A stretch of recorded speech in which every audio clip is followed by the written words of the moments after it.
ഇന്നൊരു വലിയ വിസ്തൃതമായ ലോകമെന്ന് പറയാനില്ല. ഒരു മൊബൈലിൽ ഒതുങ്ങുന്ന ലോകമായി ഇന്ന് മാറിയിരിക്കുകയാണ്. അപ്പോൾ ഈ മലങ്കര സഭയെക്കുറിച്ചും നമുക്ക് അത്തരത്തിലുള്ളതായ സ്വപ്നങ്ങൾ, സഭയുടെ ഭാവി അനുഗ്രഹകരമായി നടത്തപ്പെടുന്നതിന് നമുക്ക് ചെയ്യാവുന്ന കാര്യങ്ങൾ എന്താണ് എന്നുള്ളതിനെക്കുറിച്ച് കാണുവാൻ നമുക്ക് കഴിയണം. ഇന്നലെ ആരോ ഒരു യുവാവിൻ്റെ അടുത്ത് വന്നു. അപ്പം അദ്ദേഹം വളരെ ടെക്നിക്കലായിരിക്കുന്ന കാര്യങ്ങൾ അറിയാവുന്നയാളാണ്. എൻ്റെ അടുത്ത് വന്ന് പറഞ്ഞു, ഞങ്ങൾ 2-3 പേര് കൂടി ഒരു പുതിയ ആപ്പ് ക്രിയേറ്റ് ചെയ്തിട്ടുണ്ട്. ഞാൻ ചോദിച്ചു അത് എന്തൊക്കെയാണ് എന്ന്. ചോദിച്ചപ്പോൾ പറഞ്ഞു, മലങ്കര സഭയുടെ വിദേശത്തേക്ക് പോകുന്നതായ വിദ്യാർത്ഥികൾക്ക് വേണ്ടിയാണ് പ്രധാനമായിട്ട്. കേരളത്തിന് വെളിയിൽ പോകുന്ന വിദ്യാർത്ഥികൾ പഠിക്കാനോ അല്ലെങ്കിൽ ജോലിക്ക് വേണ്ടിയോ ദൂരപ്രദേശങ്ങളിലേക്ക് പോകുമ്പോൾ മലങ്കര സഭയുടെ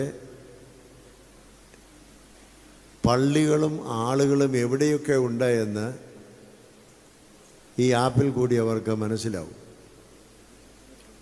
അത്തരത്തിൽ അത് ഡെവലപ്പ് ചെയ്തിരിക്കുന്നത് പറഞ്ഞപ്പോൾ എനിക്ക് വളരെ സന്തോഷം തോന്നി.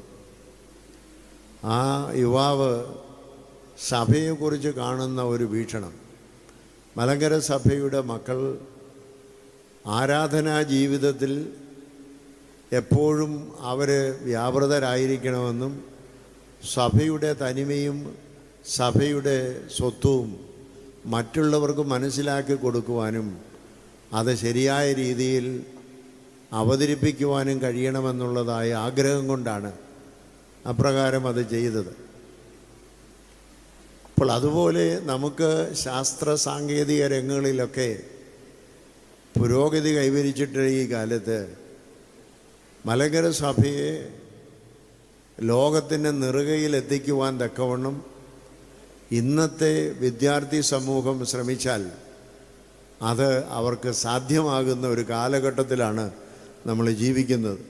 അതിനുള്ളതായ എല്ലാ പശ്ചാത്തലവും ഒരുങ്ങിയിരിക്കുന്ന ഒരു കാലഘട്ടമാണ്. അതിന് നമ്മുടെ സർഗശേഷികൾ ഉപയോഗിക്കണം. നിങ്ങളൊക്കെ സഭയുടെ മക്കളാണ്. സഭയുടെ മക്കളാകുമ്പോൾ നമുക്കെല്ലാവർക്കും നമ്മുടെ സഭയോട് ഉത്തരവാദിത്വമുണ്ട്.